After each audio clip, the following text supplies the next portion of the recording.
I overheard my parents arguing about me at 2 a.m., and now I understand my entire childhood. The floorboards creaked under my bare feet as I stood frozen in the hallway, my hand still gripping the bathroom doorknob I'd just released. Through the thin walls of our split-level house, my parents' voices carried from the kitchen below with a clarity that made my stomach drop. It was 2:14 a.m. on a Wednesday in March, and I'd woken up thirsty, nothing more. I was 17, 3 months from graduation, and in 14 minutes, my entire understanding of my life would shatter like cheap glass hitting concrete.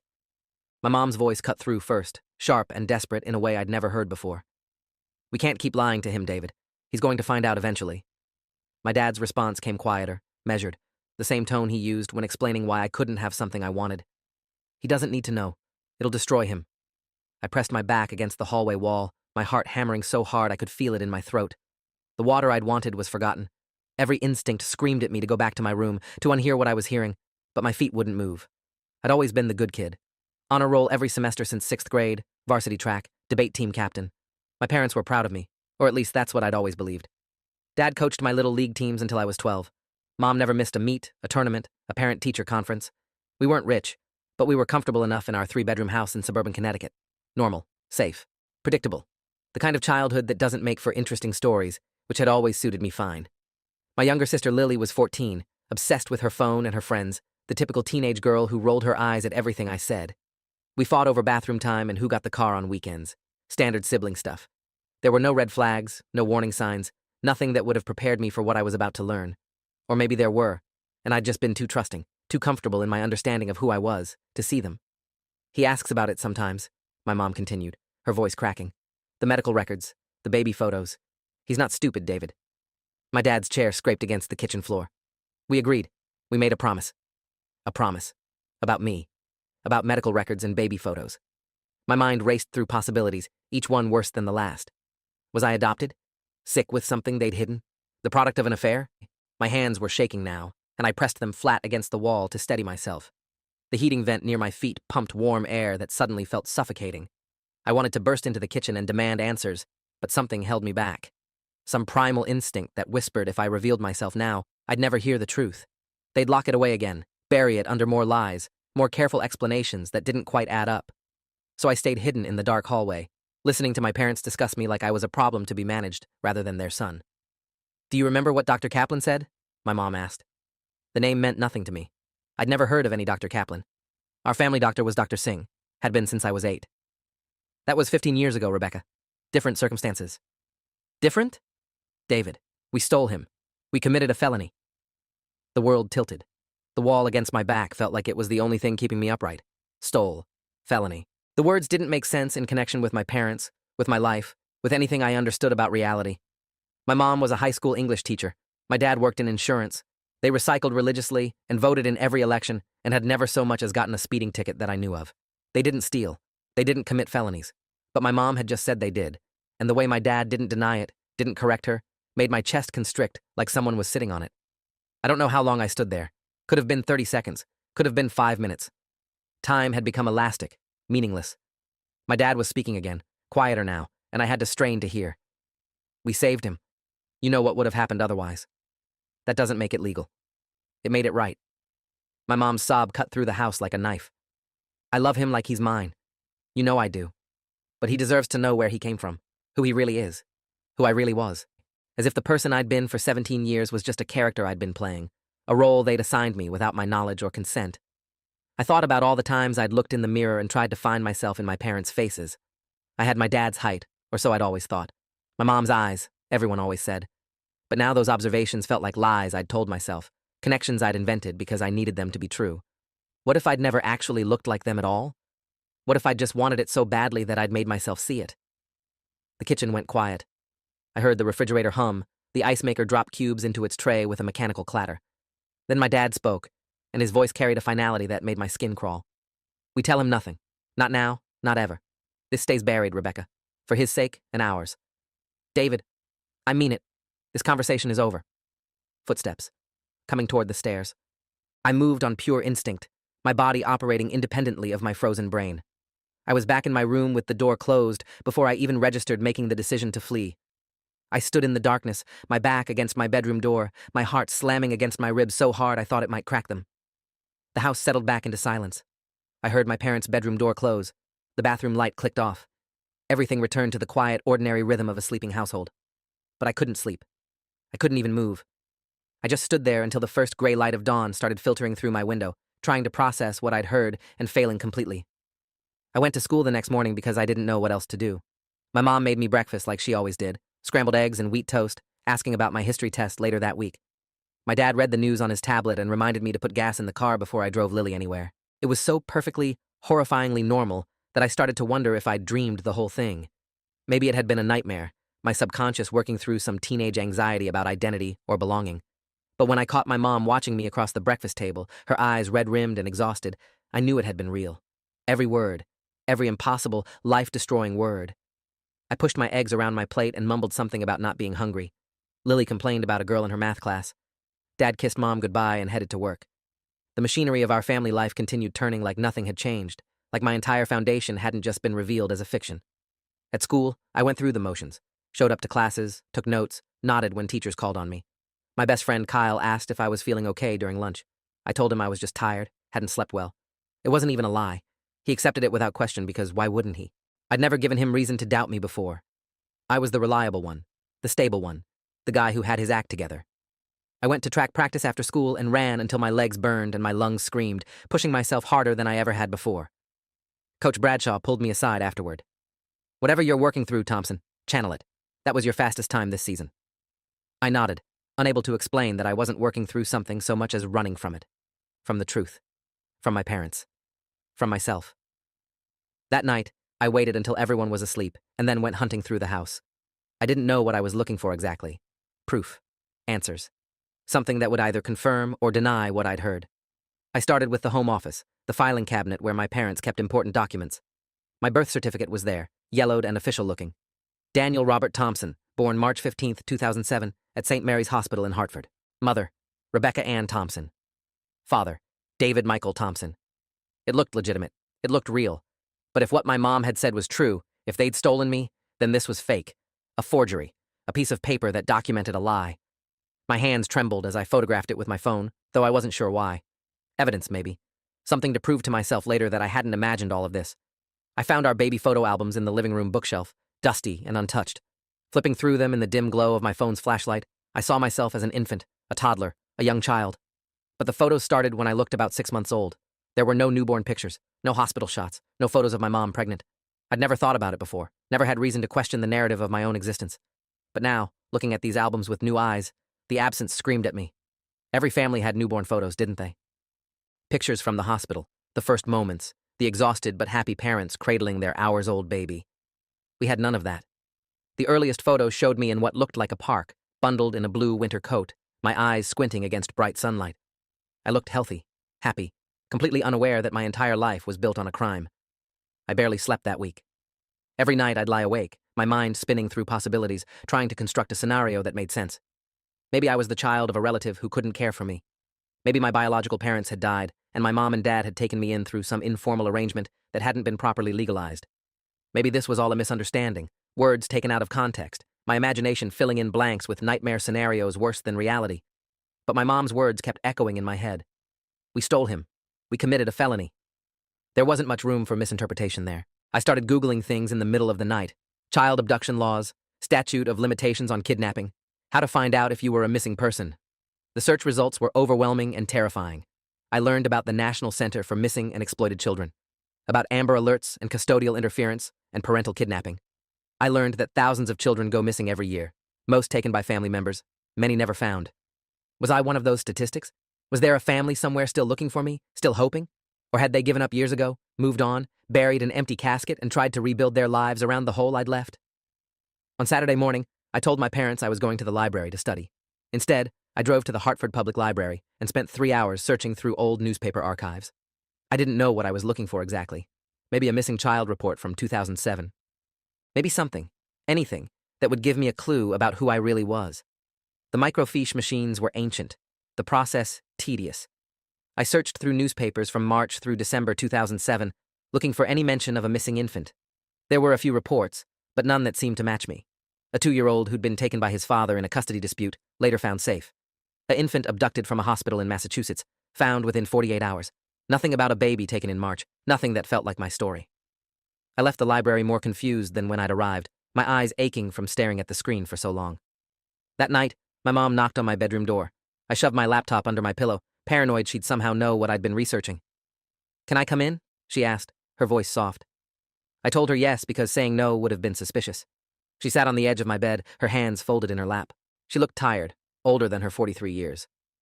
"You've seemed off this week," she said. "Is everything okay? School? Friends?" I almost laughed. The absurdity of it was overwhelming. My mother, who had apparently stolen me as an infant, asking if I was okay. My mother, who'd been lying to me for 17 years, concerned about my well-being. I wanted to scream at her. I wanted to demand the truth. But I also wanted to keep pretending, to stay in the comfortable fiction of our family for just a little while longer. Because once I confronted them, once I forced the truth into the light, everything would change. There would be no going back. "I'm fine," I lied. "Just stressed about college applications." She reached out and brushed the hair from my forehead, a gesture so familiar and maternal it made my throat tight. "You're going to do great things, Danny. We're so proud of you." The words felt like acid. Proud of what? Proud of how well I'd played the role they'd assigned me? Proud of how completely I'd bought into their lie? I started skipping meals. Not on purpose exactly, but food just seemed irrelevant. My clothes started hanging looser. Lily noticed first. "Are you sick or something? You look like death." I told her I was fine, just busy. She didn't push it. Why would she? She was 14, wrapped up in her own world of drama and friends and figuring out who she was. At least she actually was my parents' daughter. At least her birth certificate wasn't a lie. I found myself watching her sometimes, looking for proof that she was really related to them in ways I apparently wasn't. She had my mom's nose, my dad's eyebrows, clear genetic markers that I'd always assumed I shared but now wasn't sure about.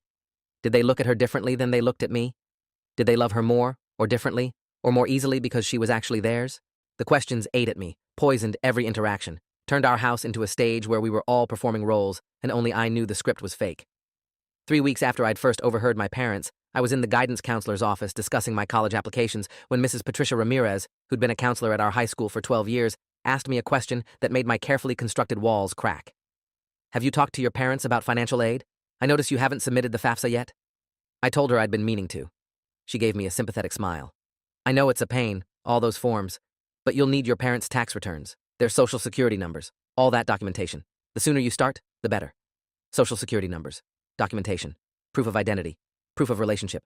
What if my parents couldn't provide those things? What if the paper trail that was supposed to connect us didn't actually exist, or existed, but told a different story than the one they'd been telling me?" Mrs. Ramirez noticed my expression change. "Danny, you okay? You look pale." I made up something about feeling dizzy, asked if I could get some water. She let me go, concerned, reminding me to make an appointment to come back and finish our conversation. I went straight to my car instead and sat in the parking lot, my hands gripping the steering wheel until my knuckles went white. That afternoon, I drove to St. Mary's Hospital. I didn't have a plan. I just needed to see the place where I'd allegedly been born, needed to make it feel real or prove it wasn't. The building was massive, modern glass and steel, clearly renovated since 2007. I walked into the main lobby and stared at the directory, unsure what I was even looking for. The maternity ward was on the 4th floor. I took the elevator up, my heart pounding. A nurse at the desk looked up as I approached. "Can I help you?" Her name tag read, Jennifer Cole, RN. I opened my mouth to say something, anything, but the words wouldn't come. What was I going to ask? Can you tell me if I was really born here? Do you have records from 17 years ago that might prove my entire life is a lie? She was still waiting, her expression shifting from helpful to concerned. "Are you looking for someone? A patient?" I mumbled something about being in the wrong place and left before she could ask more questions. Riding the elevator back down, I felt like an idiot. What had I thought I would accomplish? That I could just walk into a hospital and demand my records?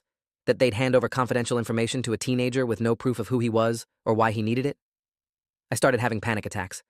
The first one hit during calculus class on a Monday morning. My chest tightened, my vision narrowed, and suddenly I couldn't breathe.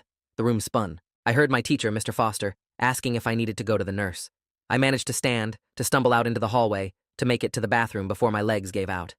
I sat on the cold tile floor of a stall, gasping, my whole body shaking. It passed after what felt like hours, but was probably 5 minutes. I splashed water on my face, avoided my reflection in the mirror, and went back to class. Mr. Foster asked if I was feeling better. I nodded. He didn't press. The panic attacks became a regular thing after that, sometimes multiple times a day.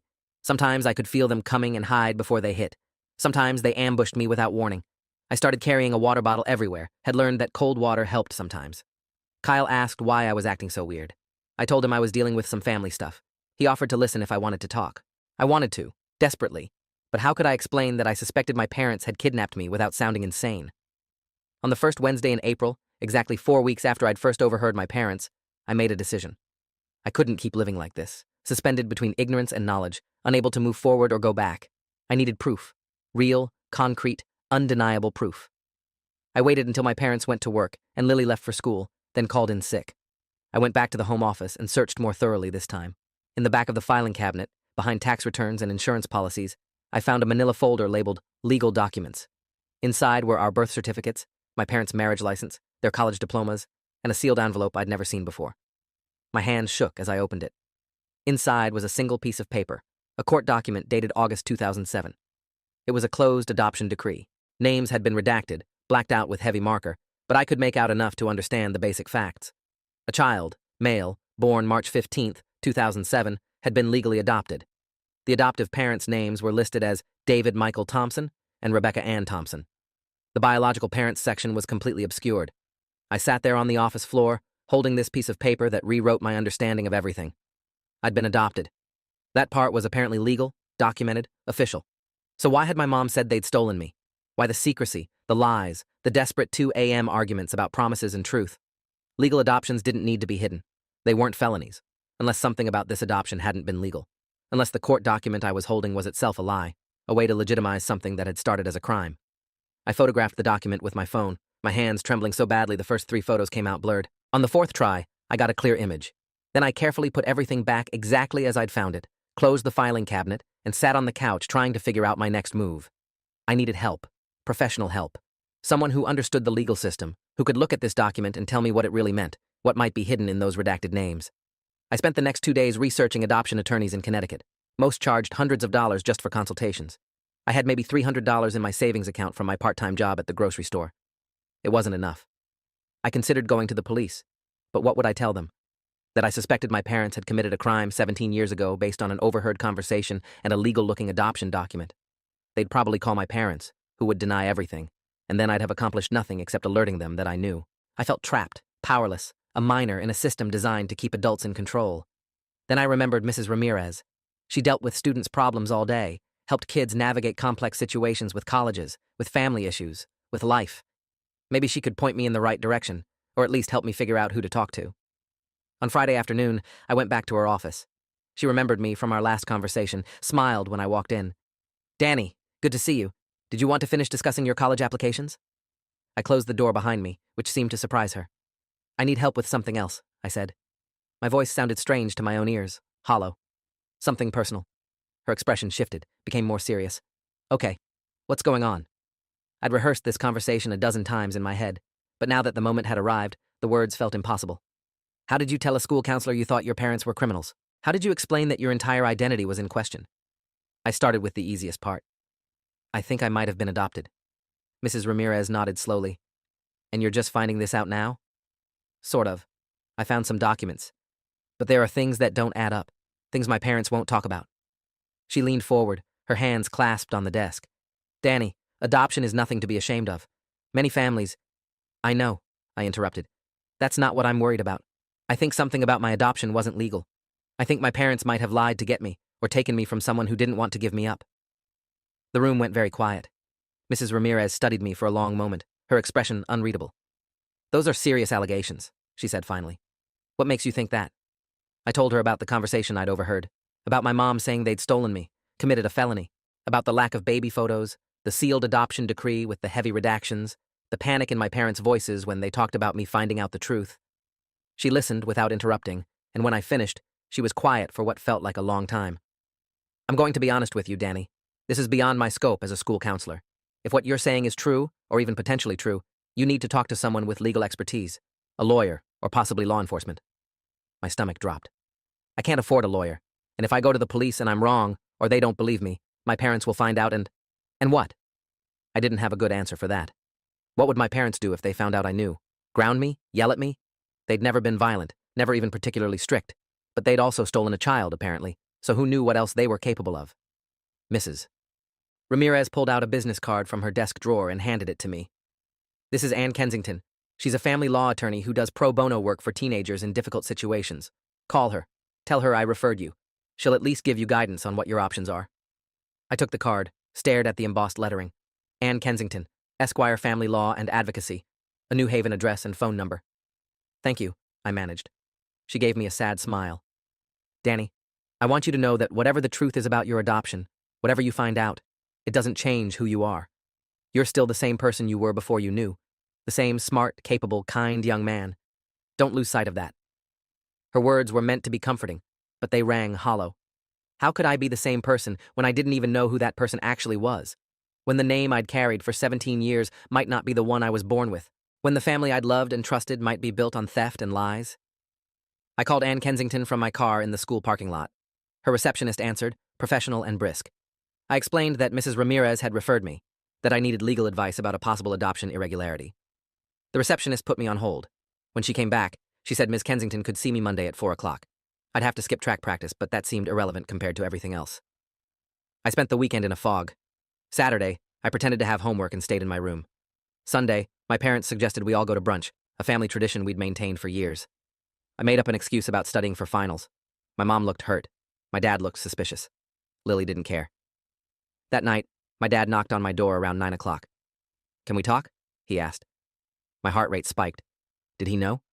Had they somehow figured out what I was doing? I opened the door.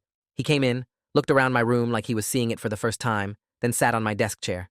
I stayed standing, my back against the door, ready to bolt if necessary. Your mom's worried about you, he said. Says you've been distant, not eating much. She wants to know if something's wrong. I shrugged, aimed for casual. Just stressed about school, college stuff. He studied me with that penetrating look that had always made me feel like he could see right through me when I was lying about homework or where I'd been on a Friday night.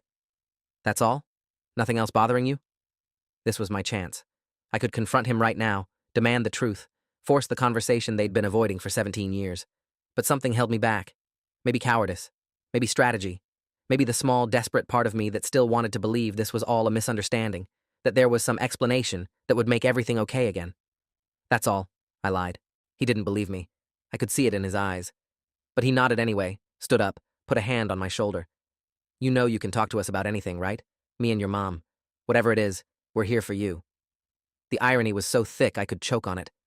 I just nodded, waited for him to leave, then locked my door and lay on my bed staring at the ceiling until dawn. Monday afternoon, I drove to New Haven and found Anne Kensington's office in a renovated brownstone near Yale campus. The waiting room was tasteful but not ostentatious. Leather chairs and bookshelves, diplomas on the wall. Yale Law School, 1998. Various legal awards and certifications. She'd been practicing for over 25 years. The receptionist offered me water. I declined. My stomach was in knots. After 10 minutes that felt like hours, a woman in her early 50s emerged from an inner office. She had short gray hair, sharp eyes, and an air of competence that was simultaneously comforting and intimidating. Daniel, I'm Anne Kensington. Come on back. Her office was lined with law books and filing cabinets. She gestured to a chair across from her desk. Patricia Ramirez called me after you made your appointment, gave me some background on your situation, but I'd like to hear it from you directly. I told her everything. The overheard conversation, the adoption decree, the missing baby photos, my growing certainty that something was fundamentally wrong with my origin story. She took notes on a legal pad, asking questions occasionally, her expression neutral. When I finished, she set down her pen and looked at me directly. What you're describing could be a few different things, she said. It could be a standard closed adoption where your birth parents requested privacy and your adoptive parents honored that. It could be an informal or illegal adoption that was later legitimized through the courts. Or it could be something more serious, like parental kidnapping or child trafficking that was covered up with fraudulent documents. Child trafficking. The words made my vision swim. I'd thought about kidnapping, about my parents taking me from someone who loved me. But trafficking implied something darker, more organized, more evil. How do I find out which one it is? I asked. She leaned back in her chair. That's complicated. Adoption records in Connecticut are sealed. You can petition to have them unsealed when you turn 18, but that's still several months away for you. And even then, if there was something illegal about the adoption, those records might not tell the whole truth. So I'm just supposed to wait? Do nothing? I didn't say that. There are other avenues. I can file a motion for discovery based on suspected adoption fraud, but that requires evidence. Right now, all you have is an overheard conversation and some suspicions. Courts need more than that. I pulled out my phone, showed her the photos I'd taken of the adoption decree.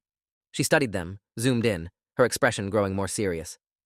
This is from 2007, which means it's past the standard adoption waiting period. The heavy redactions are unusual for a standard closed adoption. They typically black out the birth parents' names, but this looks like entire sections have been removed. She looked up at me. I'm going to be frank with you, Daniel. If there was something illegal about your adoption, your parents could face serious criminal charges. We're talking about kidnapping, which in Connecticut carries a sentence of up to 30 years. Are you prepared for that possibility? I hadn't really thought about it in those terms. Prison. My parents in prison.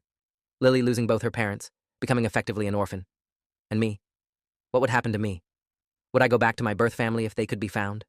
Would I go into foster care? At 17, I'd be aging out of the system in less than a year anyway. The practical implications were overwhelming. I just want to know the truth, I said, my voice sounding younger than 17. Whatever it is, I need to know. Anne Kensington nodded slowly. Okay, here's what I'm going to do. I'm going to make some inquiries with my contacts at the state's adoption registry.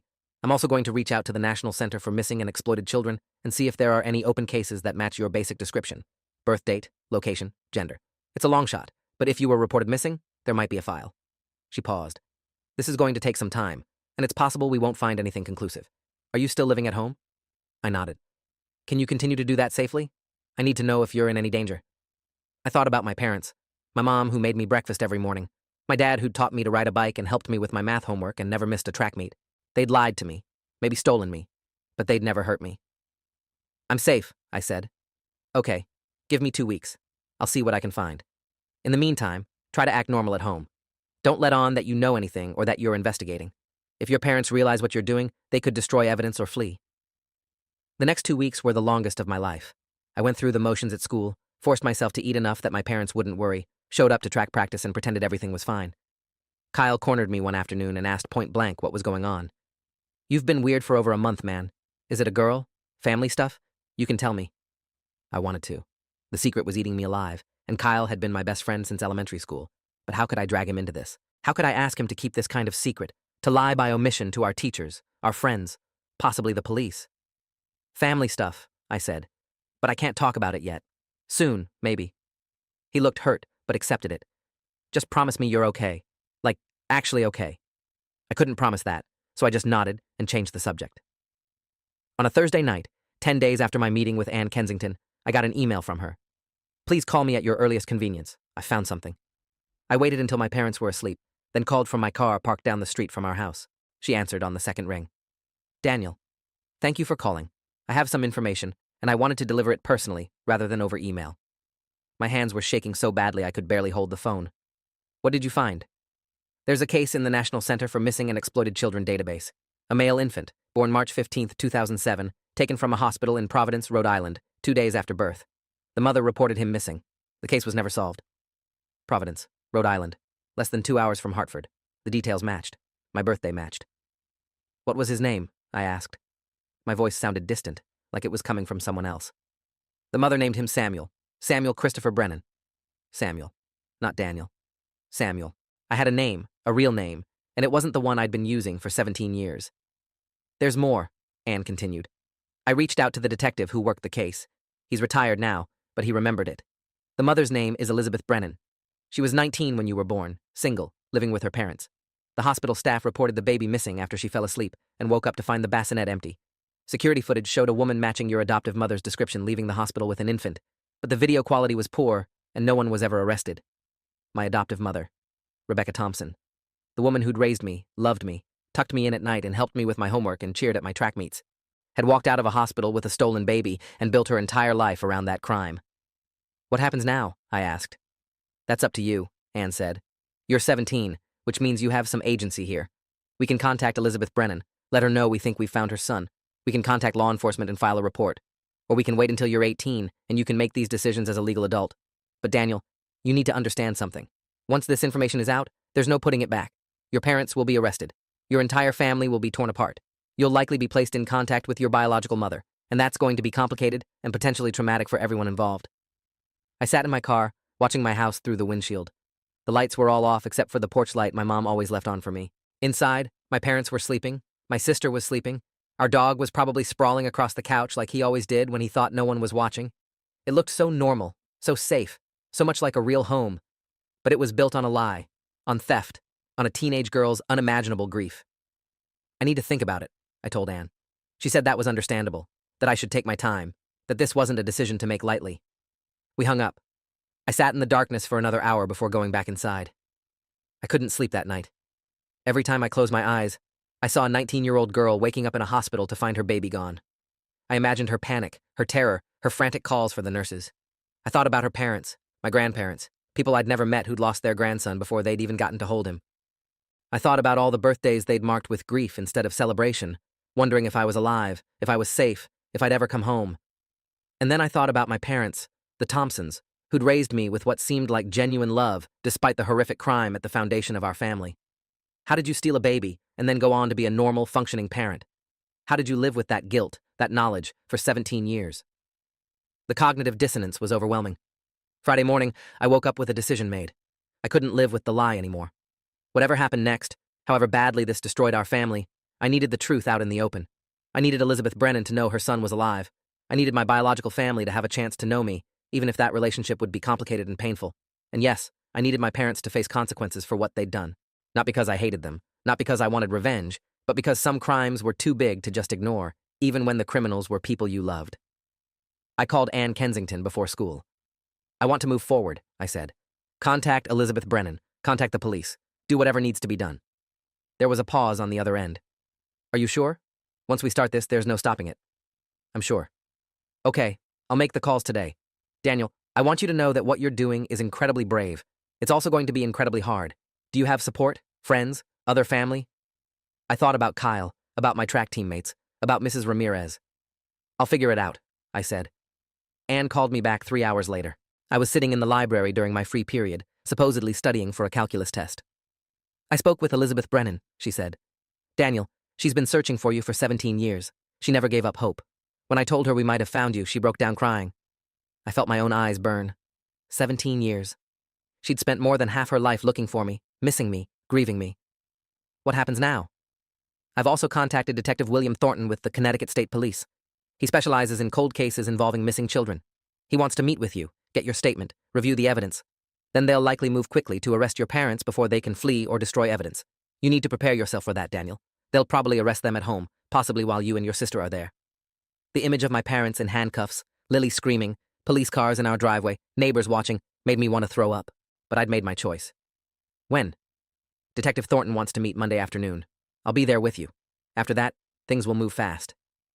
I spent the weekend in a dissociative haze, watching my family like I was already on the outside looking in. Saturday morning, my mom made pancakes. Lily complained about her phone being too slow. My dad read the paper and laughed at a comic strip, showing it to my mom. They seemed so normal, so unremarkable, so far from the kind of people who would steal a baby from a hospital. Sunday, we went to brunch like we used to. The first time in weeks I'd agreed to go. I ordered waffles and forced myself to eat them. My mom squeezed my hand across the table. It's good to have you back, she said, smiling. I smiled back, knowing it was probably the last normal meal we'd ever share as a family. That night, I wrote a letter to Lily and hid it in her room. I explained everything, told her I loved her, told her none of this was her fault. I didn't know if she'd ever read it or if she'd hate me forever for destroying our family. Both seemed possible. Monday afternoon, I met Detective William Thornton and Ann Kensington at the police station. Thornton was in his late 40s, had been with the state police for 23 years, and had kind eyes that didn't match the gravity of what we were discussing. I gave him my statement, showed him the photos of the adoption decree, told him everything I knew. He recorded it all, asked clarifying questions, his expression getting darker as the story unfolded. We'll need to verify your identity first, he said. DNA test to confirm you're Samuel Brennan. That'll take a few days. In the meantime, I'm going to get a warrant for your parents' arrest and to search your home for evidence. Daniel, I need you to understand that you'll need to leave the house. You can't be there when we execute the warrant. Where will I go? We've contacted Elizabeth Brennan. She lives in Massachusetts now, has a family. She's willing to have you stay with her temporarily while we sort this out, if you're comfortable with that. Stay with my biological mother, a complete stranger, while police tore apart the only home I'd ever known. Nothing about this was comfortable, but I nodded anyway. The DNA test was a simple cheek swab. They sent it to a lab with a rush order. Thornton said we'd have results in 72 hours. In the meantime, I had to go home and pretend everything was normal for 3 more days. I had to sit across from my parents at dinner, had to respond to my mom's questions about my day, had to avoid my dad's increasingly suspicious glances. On Wednesday night, he cornered me in the kitchen after Lily had gone upstairs. I know something's going on, he said. His voice was quiet, but intense. Whatever it is, whatever you think you know, we can talk about it. As a family. I looked at him, this man who'd been my father for 17 years, who'd coached my little league team and taught me to drive and helped me study for the SATs. Can we? I asked. Can we really? His expression crumbled. He knew. In that moment, I could see that he knew I'd found out, and he knew what was coming. Danny. My name isn't Danny, I said. The words came out harder than I'd intended. It's Samuel. Samuel Christopher Brennan. And you knew that. You've always known that. He stood there, frozen, the color draining from his face. From upstairs, we could hear Lily's music playing through her bedroom door. Normal teenage sounds in a house that was about to explode. How long have you known? He asked finally. Does it matter? Your mother and I, we loved you. We gave you a good life. Doesn't that count for something? I thought about Elizabeth Brennan, about the 19-year-old girl who'd woken up to find her baby stolen, who'd spent 17 years searching. You didn't give me a life, I said. You took one from someone else and pretended it was yours to give. He opened his mouth to respond, but my phone buzzed. A text from Ann Kensington. DNA results confirmed. You're Samuel Brennan. Police moving in tomorrow morning, 6 a.m. I'll pick you up at 5:30. I looked at my dad. They're coming for you tomorrow. Detective Thornton with the state police. They have a warrant. I watched the information land, watched him process it. His hand gripped the counter so hard his knuckles went white. Where's your mother? In the living room, watching TV. He walked past me without another word. I heard him say something to my mom, heard her sharp intake of breath, heard them go into their bedroom and close the door. I stood in the kitchen alone, listening to my family disintegrate. I didn't sleep that night. At 5:15 a.m., I heard my parents' bedroom door open, footsteps on the stairs. I was already dressed, my backpack packed with essentials, sitting on my bed waiting. My door opened. My mom stood there in her bathrobe, her face swollen from crying. You're really doing this, she said. It wasn't a question. I don't have a choice. Everyone has a choice, Danny. Samuel. Whoever you think you are now. She stepped into my room, and I fought the urge to back away. I held you. I fed you. I stayed up with you when you were sick. I taught you to read. I was there for every birthday, every Christmas, every important moment of your life. Doesn't that make me your mother? I thought about how to answer that, about all the complicated truth of it. You were my mother, I said finally. But you were someone else's first, and you knew that. Every single day, you knew that.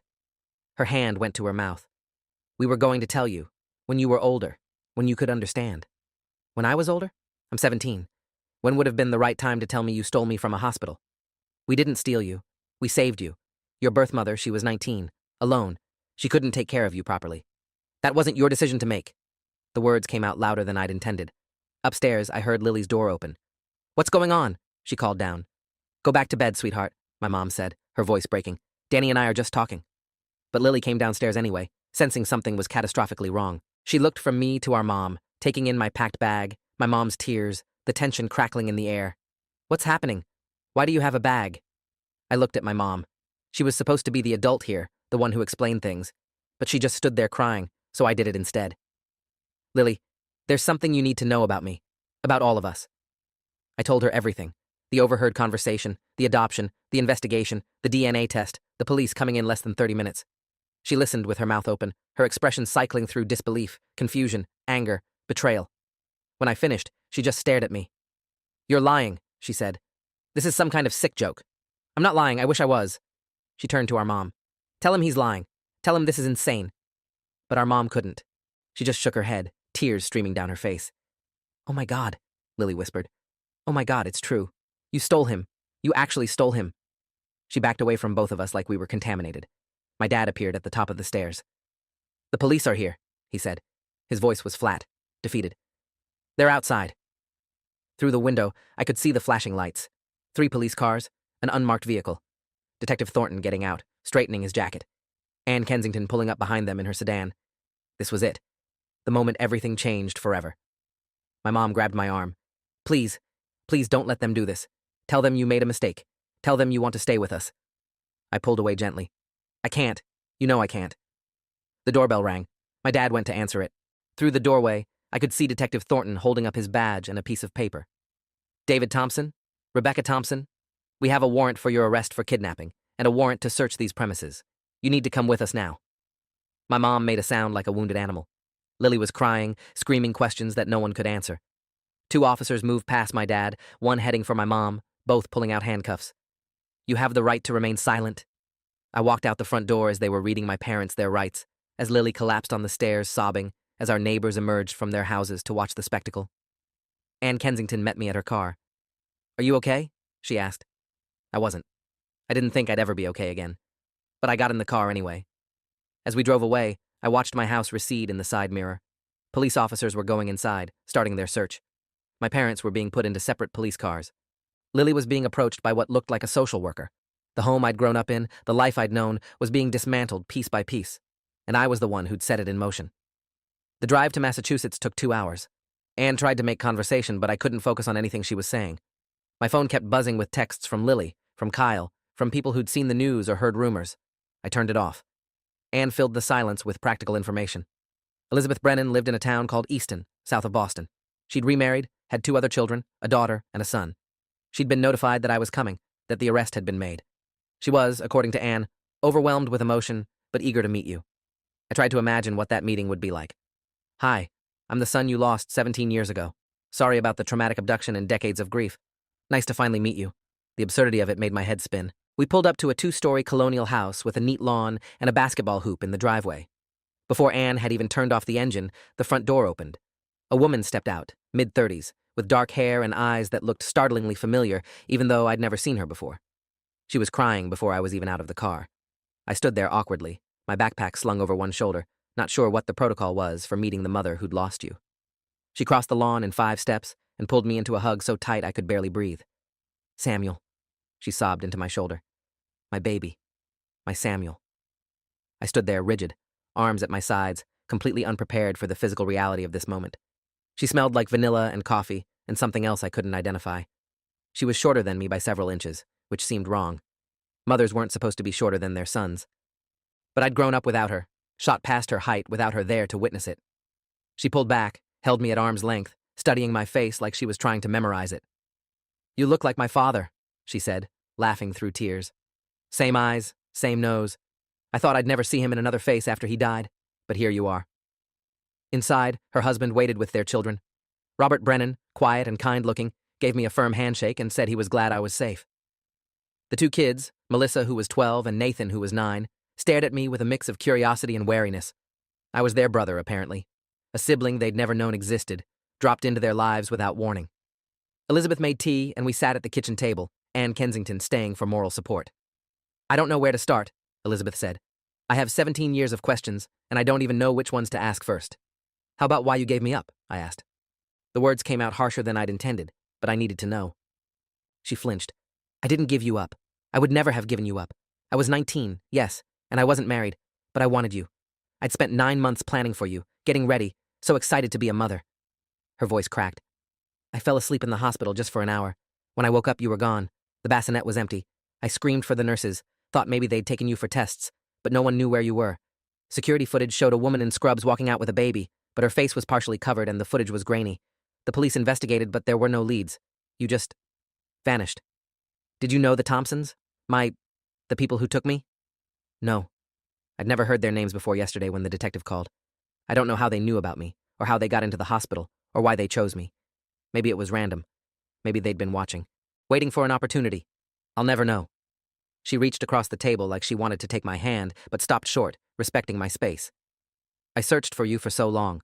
I put up flyers, called the police every week for years, kept your case active on every missing children's website. I couldn't move on. I couldn't let you go. People told me I needed to accept that you were probably dead, that whoever took you might have hurt you, but I knew you were alive. I could feel it. I thought about all those years she'd spent searching while I'd been living less than 2 hours away, completely unaware. The proximity of it was sickening. We'd probably driven past each other on the highway at some point. Might have been in the same shopping mall or restaurant without knowing. What happens now? I asked. Anne Kensington fielded this one.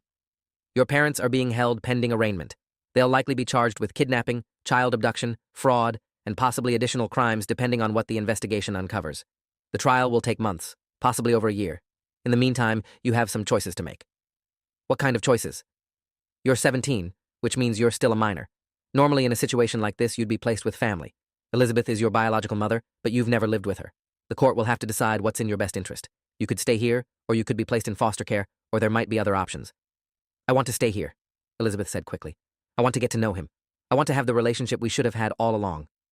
I looked at this woman who was technically my mother but felt like a stranger. Could I really live here, with these people I didn't know, in this house that wasn't mine? Could I restart my life in a new place, a new school, with a new family, while my old life imploded back in Connecticut? I need some time, I said, to think about it, to process everything. Elizabeth looked disappointed, but nodded. Of course. Take all the time you need. We're not going anywhere. I stayed in Elizabeth's guest room that night, a tidy space with neutral walls and a bed that was too soft. I couldn't sleep. Around midnight, I turned my phone back on and immediately regretted it. Hundreds of messages flooded in, most from numbers I didn't recognize, reporters asking for interviews, strangers offering sympathy or judgment. There were messages from classmates, most shocked, some supportive, a few cruel. Kyle had sent 43 texts, increasingly frantic. Man, what the hell is going on? Why are the police at your house? Call me, please. Everyone's saying your parents kidnapped you? Danny, seriously, are you okay? I texted back, I'm okay, long story. I'll explain when I can. He responded immediately, where are you? Can I call? We talked for an hour. I told him everything, from the overheard conversation to the DNA test to the arrest. He listened mostly in silence, occasionally interjecting with disbelief or anger or sympathy.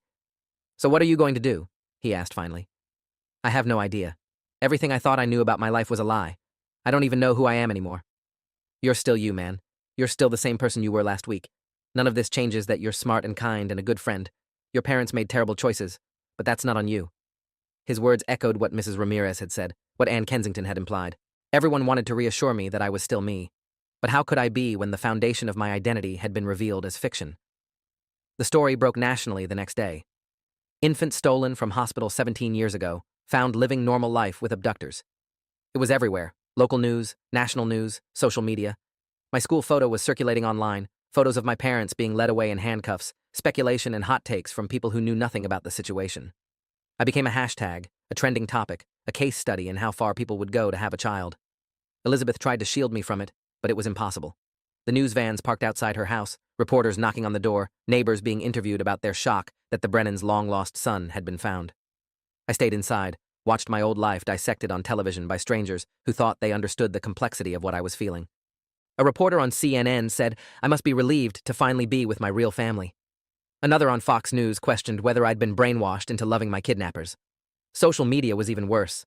People arguing about whether my parents deserved sympathy because they'd raised me well, or whether that made their crime even worse because they'd known better. People debating what I should call myself now, Daniel or Samuel, as if it was their decision to make. On Thursday, 3 days after the arrest, I got a call from Lily. Her voice was small and broken. They wouldn't let me see you, she said. I wanted to, but the social worker said I couldn't. How are you doing? I asked, though it was obviously a stupid question. How do you think? Our parents are in jail. You're gone. I'm staying with Aunt Linda, and she keeps asking me questions I can't answer, because I don't understand any of this. Aunt Linda was our mom's sister, lived in Rhode Island, visited occasionally for holidays. I'm sorry, I said. For what? None of this is your fault. Mom and Dad did this. They're the ones who lied. But she sounded angry anyway, like maybe part of her did blame me for exposing the truth instead of letting us all continue living in comfortable ignorance. Are you coming back? She asked. I don't know. I don't think so. So that's it? You're just going to become a Brennan and forget about us? That's not fair, Lily. None of this is fair. She was crying now. You were my brother. For my whole life, you were my brother. And now you're not. And I don't know what you are, and I don't know how to feel about any of this. I'm still your brother, I said. Maybe not biologically, but don't. Just don't.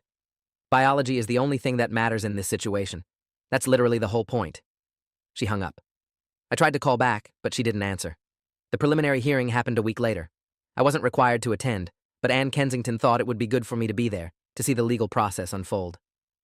We sat in the back of the courtroom. My parents were brought in wearing orange jumpsuits, their hands cuffed. My mom looked like she'd aged 10 years in a week. My dad wouldn't look at me. The prosecutor outlined the charges: kidnapping in the first degree, custodial interference, fraud, identity theft. Their lawyer, a tired-looking public defender named Marcus Lewis, argued for reduced bail. My clients have no criminal history, strong ties to the community, and pose no flight risk. The judge wasn't convinced. They kidnapped an infant from a hospital and spent 17 years evading detection. Bail is set at $500,000 each. My parents couldn't afford that. They'd be staying in jail until trial. As they were let out, my mom finally looked at me. Her expression was pleading, desperate, full of a grief so profound it made my chest ache. But I looked away. I couldn't give her what she wanted. I couldn't forgive her. Not yet. Maybe not ever. Elizabeth was waiting outside the courthouse. Reporters mobbed us, shouting questions. Samuel, how does it feel to be reunited with your biological mother? Do you plan to reconcile with the Thompsons? Are you angry? Ann Kensington ran interference while Elizabeth guided me to the car. Once inside, she turned to me. I know this is overwhelming. I know you're going through something I can't even imagine. But I want you to know that whatever you decide, wherever you want to be, I support you. If you want to go back to Connecticut, to your school, to your friends, we'll figure it out. If you want to stay here, you're welcome as long as you want. And if you need space from all of us, that's okay too. I appreciated the gesture, but it also highlighted how impossible my situation was. There was no good choice. Stay in Massachusetts with a biological family that felt like strangers, or go back to Connecticut where my adoptive parents were in jail and my whole community knew me as the kidnapped kid. Start senior year at a new school where I was the tragic news story, or return to my old school where I was equally infamous. Change my name to Samuel, honoring the identity I'd been born with, or keep Daniel, honoring the person I'd become. Every option was terrible in different ways. I decided to go back to Connecticut for senior year. Elizabeth was hurt, but understanding. I'd visit Massachusetts on weekends, try to build a relationship with her and her family, but I couldn't just abandon the life I'd built, even if that life was built on lies. Mrs. Ramirez helped arrange for me to stay with Kyle's family. His parents were kind, asked few questions, gave me space to process. Returning to school was surreal. Everyone knew. The story had been too big, too sensational for anyone to miss. People stared at me in hallways, whispered when I walked past. Some reached out with genuine sympathy. Others treated me like a curiosity, asking invasive questions about how it felt to find out my parents weren't my parents. A few avoided me entirely, like trauma was contagious. Kyle stayed constant, my anchor in the chaos. We didn't talk about it unless I brought it up. We just existed together the way we always had, playing video games and arguing about music and doing homework. Normal teenage stuff that felt precious, now that I understood how quickly normal could be destroyed. The trial started in January, 9 months after the arrest. I was required to testify, which I'd been dreading. Sitting in the witness box, looking at my parents across the courtroom, was one of the hardest things I'd ever done. The prosecutor asked me to describe my relationship with the Thompsons. I told the truth. They'd been good parents. Loving, supportive, present. I'd never wanted for anything. I'd felt safe and loved. But the prosecutor pushed. Did they ever tell you that you were adopted? No. Did they ever tell you that your biological mother was searching for you? No. Did they ever give you the opportunity to know your real family? No. The defense attorney tried to paint a picture of my parents as desperate, infertile people who'd made one terrible mistake driven by an all-consuming desire to be parents. They brought in character witnesses who testified about what good people the Thompsons were, how dedicated to their community, how much they loved their children. It made me sick. Because it was all true, and it was all irrelevant. Good people could do monstrous things. Love didn't erase the crime. Elizabeth testified about the years she'd spent searching, the nights she'd cried herself to sleep, the birthdays and Christmases marked by grief instead of celebration. She described waking up in that hospital to find me gone, the panic and horror of that moment. Her testimony was devastating, and several jurors were crying by the time she finished. The verdict came back in 3 days. Guilty on all counts. My mom collapsed in the courtroom. My dad stood rigid, his face blank. Sentencing was set for 6 weeks later. The judge gave them each 18 years, noting the premeditation involved, the years of deception, the profound harm caused to Elizabeth Brennan and to me. 18 years. They'd be in prison until I was 35. Lily would be 32. We'd be different people by then, shaped by experiences and years they'd have no part in. The family we'd been was over. It could never be rebuilt or reclaimed. I visit them sometimes. Not often. Maybe every few months. Lily comes with me occasionally, though it's harder for her. She lost more than I did in some ways. Lost both her parents and her only sibling all at once. We're working on our relationship, me and Lily, trying to figure out what we are to each other now. My relationship with Elizabeth Brennan is slowly developing. We talk on the phone weekly, visit monthly. She's patient with my guardedness, doesn't push for more than I can give. Her other kids, Melissa and Nathan, are curious about me but respectful of the weirdness. We're building something, though I'm not sure what to call it yet. Not quite a family, not anymore just strangers. Something in between. I go by Samuel now, legally changed it when I turned 18. It felt important to honor the name Elizabeth gave me, the identity I should have had. But I still answer to Danny sometimes, still slip and introduce myself that way. 17 years of conditioning doesn't disappear overnight. I'm in college now, studying psychology. I want to understand family dynamics, trauma, identity formation. I want to make sense of what happened to me and help others make sense of their own complicated situations. Kyle's at a different school, but we talk all the time, still best friends, still that constant anchor. Mrs. Ramirez writes to me occasionally, checking in, proud of how I'm doing. Ann Kensington waived her fees for the legal work, said she was honored to help. People tell me I'm resilient, that I handled an impossible situation with remarkable maturity. Maybe.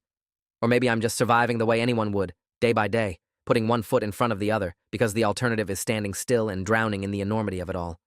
I don't know if I'll ever fully forgive my parents. Some days I understand their desperation, their longing for a child, the way they must have rationalized their crime over the years. Other days I'm furious at them for stealing not just me, but all the years Elizabeth and I should have had together, all the memories we'll never make. The truth is, probably that I'll carry both things forever. Love and anger intertwined so tightly I can't separate them. That's the legacy of their choice, the thing I'll spend the rest of my life processing. But I'm here. I'm alive. And I know the truth now. I know where I came from. I know my real name. And that has to count for something. It has to be enough. Thanks for watching till the end. Make sure to subscribe and like to not miss the next story.